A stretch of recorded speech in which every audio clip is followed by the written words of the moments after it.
If you don't take control of your future, someone else will. And that future won't be built for you. It'll be built on you. That's not dramatic, that's reality. You might be 35 or 65. You may feel like time's passed you by at high speed, or maybe you're wondering if this world even allows someone like you to start something of your own. Let me say this very clearly. It is never too late to become an entrepreneur. Not if you're 55, not if you're 70. In fact, speed, you might be more ready now than ever before. So let me ask you, where are you listening from right now? A high speed, drop it in the comments. Let me know what country you're in, what stage of life you're in, and if you believe even for a moment that you're meant for something more, speed like and subscribe to this channel, because this isn't just a video. This is a mission, yours and mine. I want you to hear this. Pede, you were not made to retire with regret. You were not made to sit on ideas you had 20 years ago and never gave life to you. And you absolutely were not meant to work a job for 40 years that doesn't give your life meaning. Entrepreneurship is not about money. It's about ownership of your time, your energy, your values, your future. A high speed, I've seen people in their 60s build better companies than people in their 30s. Why? Because wisdom is leverage. Because clarity is a superpower. Because when you stop caring what people think, you finally start becoming you. Now, at a high speed, here's the truth. No one wants to tell you starting a business is not about having the perfect idea. It's about having the discipline to follow through on an imperfect one. You don't need an invention. You don't need to be a tech wizard. You don't need to be young, famous, or have investors knocking on your door. You need only one thing, a reason strong enough to get you up earlier than most and stay focused longer than most. So, let me ask you, what is your reason? What do you hate about the life you're stuck in? What would change if you owned your time? Write it down. That's your ignition point. Every successful entrepreneur, started exactly where you are now. They weren't special. They weren't smarter. They just decided, take Colonel Sanders, Pete, 65 years old, no job, no money, built a franchise from a chicken recipe. Everyone thought he was done. He wasn't, Pete. Or Vera Wang started her design business at 40 after failing to become an Olympic figure skater. What changed everything for them? They refused to end their story at a comma, P. And so you don't need a fancy business plan to begin. You need clarity on three things. One, what problem can I solve that people care about? Two, what skills do I already have that I'm underusing? Three, Pete, who is already doing what I want to do and what can I learn from them? You don't need to build a spaceship. Believe me, I would know. You just need to build a solution that matters to someone, even just one person. Start small, local, niche. One customer, one service, one solved problem. That's how it begins. Now, there's one mistake that almost every first-time entrepreneur makes, and it destroys more dreams than the lack of money ever will. I'll tell you what it is, but not yet. Not until you're ready to face it. Not until you can look in the mirror and say, Pede, I'm done letting fear drive the car. Are you ready for that?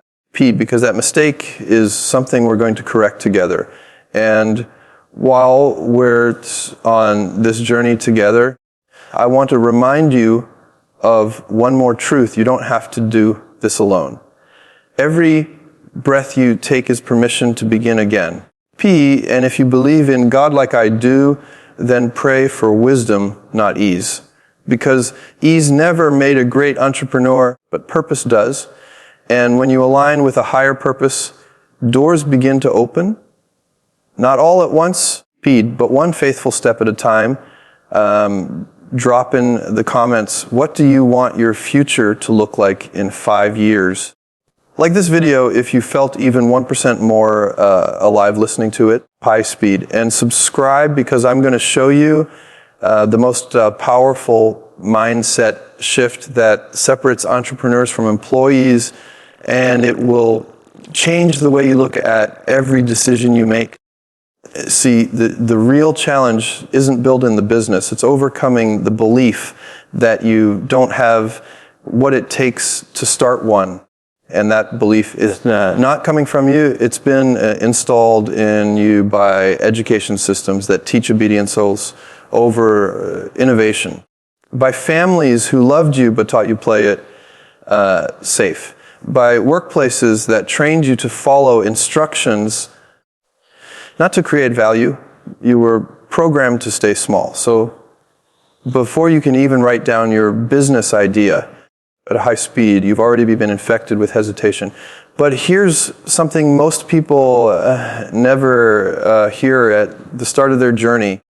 Your fear of starting is not weakness. It's your intelligence misfiring. Let me explain. You've been trained to calculate risk like this. What if I lose everything? What if I fail in front of everyone I know? What if I waste years chasing something that doesn't work? That sounds smart, cautious, even responsible. But have you ever flipped the equation? What if you don't try? What if the next 10 years go by and you're still stuck in a job you resent? What if your kids grow up watching you trade every hour for someone else's dream? What if regret becomes your retirement plan? That risk is guaranteed. Failure is a maybe. Regret is a certainty. If you don't act, you see what I mean? You're not afraid of failing. You're afraid of being seen failing. And that fear is about ego, not outcomes. Let me make this as practical as possible. If you have an idea, anything, a product, a service, a skill, something you know people need, here's the first thing you do. Get your idea in front of one person who's willing to be honest. Don't build a website. Don't form an LLC. Don't buy a logo. Don't spend a single dollar. Just say, hey, I've got this idea. Would you pay for it?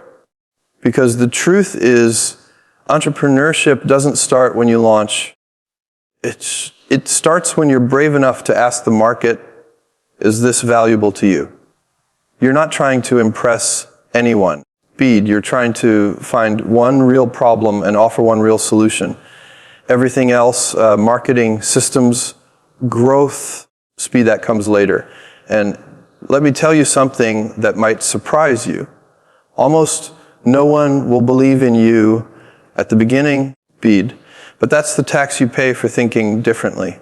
If people don't laugh at your vision in the beginning at a high speed, it's probably not bold enough. And if everyone agrees with your plan, it's probably too familiar to change anything.